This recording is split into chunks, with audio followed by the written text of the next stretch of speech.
Hello, my name is Tyler Jones, and this is my eight model factor for the country of France.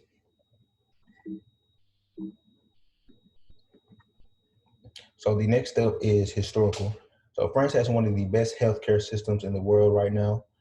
The World Health Organization actually ranked France number one among other countries.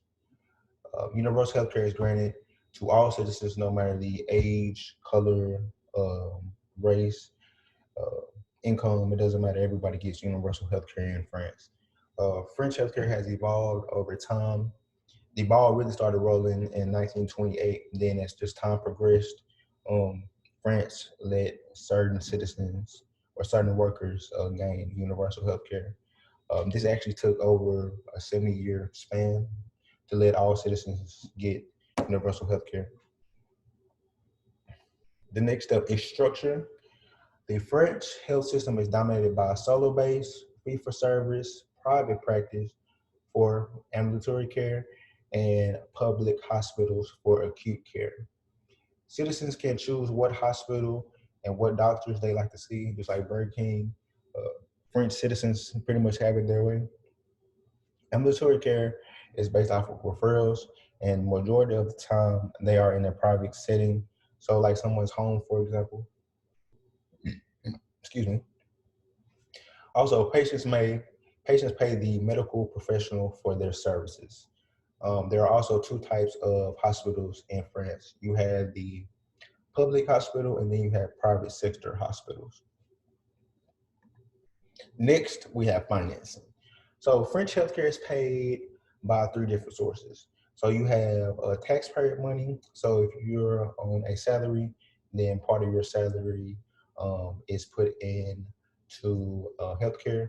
And then you have the central government funding, and then you have out-of-pocket payments from patients or whatnot. So terms for services provided by health professionals are negotiated each year between the representatives of the health professionals, the three main health insurance funds representatives, and then you have the state. So three people. So two-thirds of all physicians must accept these terms if they earn the right for extra pay. Sometimes patients might have to pay 20% of their service, so a copayment, but actually the citizen or the patient doesn't have to make this payment really. They'll actually be reimbursed by a health insurance fund. So technically, all the services are free, so to say. The next step is interventional. The quality of healthcare is better than many other Western countries actually. Against 67 countries, France performed well against cancer survival rates. Also, France has a great outcome when dealing with strokes and heart attacks. Patients are more willing to cooperate as a result of having so many choices in healthcare. The next step is preventative. So, even though France participates in preventative care, very little is invested. So, the World Health Organization, no, I'm sorry, not the World Health Organization, but the OECD, they suggest that countries invest about 3% of their gross domestic product. But France, on the other hand, they haven't really been investing. They haven't even invested 2% of their gross domestic product. Um, France also has a low vaccination rate against among young children.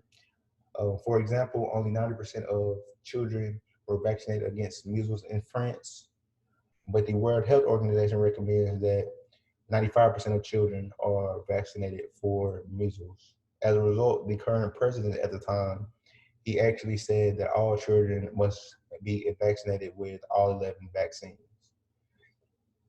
France is also among France is also placed poorly for adult alcohol consumption, smoking, and physical activities among teenagers, 15 and up actually.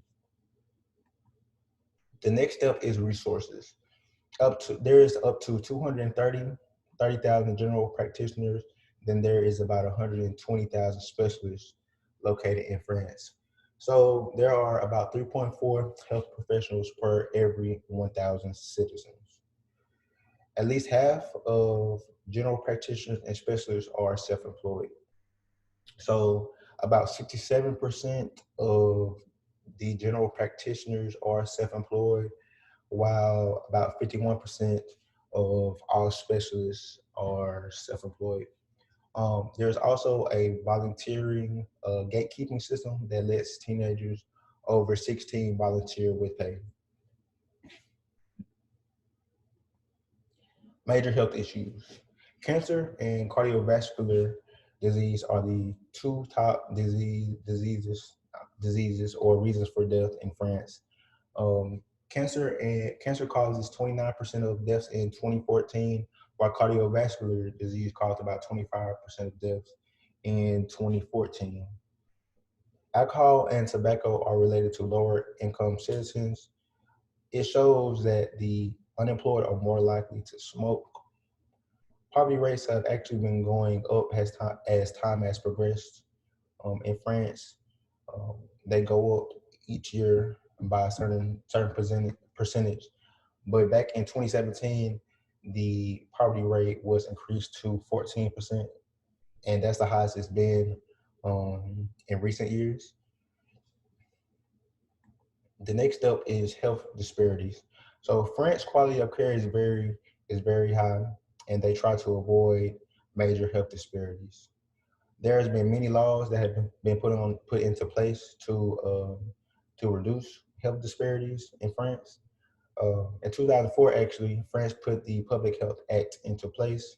So pretty much this act targets for reducing inequalities in access of care related to the area of services, finances, and or screening/immunizations. The Turin Law, which is the last law that the French government put into place to help disparities, um, is an agreement that pays health professionals more if they're practicing in a undeserved area. So pretty much, if that area is not normal, like a normal setting, a normal physician would be in. So an area that's poverty stricken, or they don't have as much equipment, something that's abnormal. So the physician can't work properly. They will get paid more. But yes, so this is my eight model factor. Thank you, Ms. Morgan, for giving me the opportunity. And everyone have a great day and be safe.